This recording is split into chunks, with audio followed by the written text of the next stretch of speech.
হ্যাঁ, লোকে বলে না, দিনের শেষে হাতে হারিকেন পদে বাস, হয়ে গেল আমার বলে সর্বনাশ।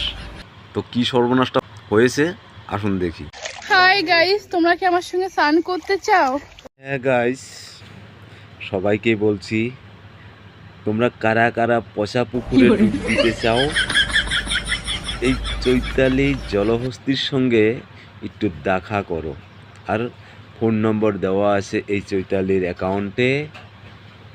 ওই যে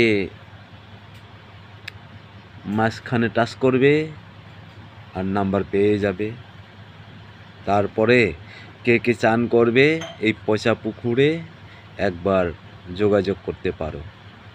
টোল ফ্রি নাম্বার দেওয়া আছে, কোনো টাকা পয়সা যাবে না। তো চলে আসো আমাদের এই দিঘিতে, সমুদ্র দিঘি। আমি একটু মাছ পরি।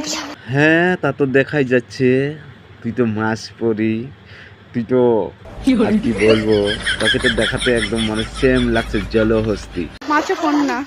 আর আমার নাম্বার যদি পেতে চাও, বেলুন দুটোকে টেপো। শখের মাঝে ট্যাগ করছি বস। এখন তো আমি লাইক ভাইরাল হওয়ার নেশা আজ ঠিক কোথায় নিয়ে যাচ্ছে যুব সমাজকে? কিছু লাইক, কমেন্টস আর ভিউজের জন্য মানুষ কি হারিয়ে ফেলছে নিজের সম্মান আর সামাজিক মূল্যবোধ? সম্প্রতি সোশ্যাল মিডিয়ায় ভাইরাল হওয়া এক তরুণীর ভিডিও ঘিরে শুরু হয়েছে তীব্র বিতর্ক। অশালীন অঙ্গভঙ্গির সেই ভিডিও ছড়িয়ে পড়তেই ক্ষোভে ফেটে পড়ে নেটিজেনদের একাংশ। ভাইরাল হওয়ার নেশায় তৈরি করা সেই ভিডিও মুহূর্তের মধ্যে ছড়িয়ে পড়ে নেট দুনিয়ায়। তারপরে শুরু হয় সমালোচনার ঝড়। অনেকে প্রশ্ন তুলতে শুরু করেন, বিনোদনের নামে ঠিক কি দেখানো হচ্ছে সোশ্যাল মিডিয়ায়? সংস্কৃতি, রুচি আর সামাজিক দায়বদ্ধতা সবকিছু কি এখন ভিউজ আর ফলোয়ারের কাছে হার মানছে?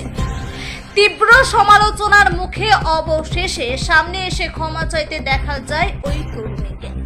নতুন একটি ভিডিও পোস্ট করে হাত জোড় করে নিজের ভুল স্বীকার করেন তিনি।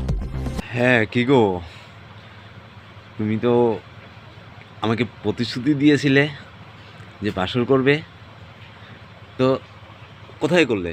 বলে কেন, কাল রাতে যেটা করলাম আমি বাসর না? বলে আচ্ছা, এটা যদি বাসর হয়, এই গ্রাম অঞ্চলে তো পাট খেতে আমি অনেক বাসর করেছি। তো বন্ধুরা, কথাটি ঠিক এমনই। প্রথম টাইমটায় মান ইজ্জত সব কিছু হারিয়ে তারপরে হাত জোর করে ক্ষমা চাইলে কি হবে? মান ইজ্জত তো চলেই গেল সব কিছু, এই শুধু ভাইরাল হওয়ার চক্করে, তাই না? তো গতিকে এখন আর কিছু বলতে চাই না। যদি ভিডিওটি ভালো লেগেছে, লাইক, শেয়ার, কমেন্ট করতে আপনারা ভুলবেন না। ধন্যবাদ।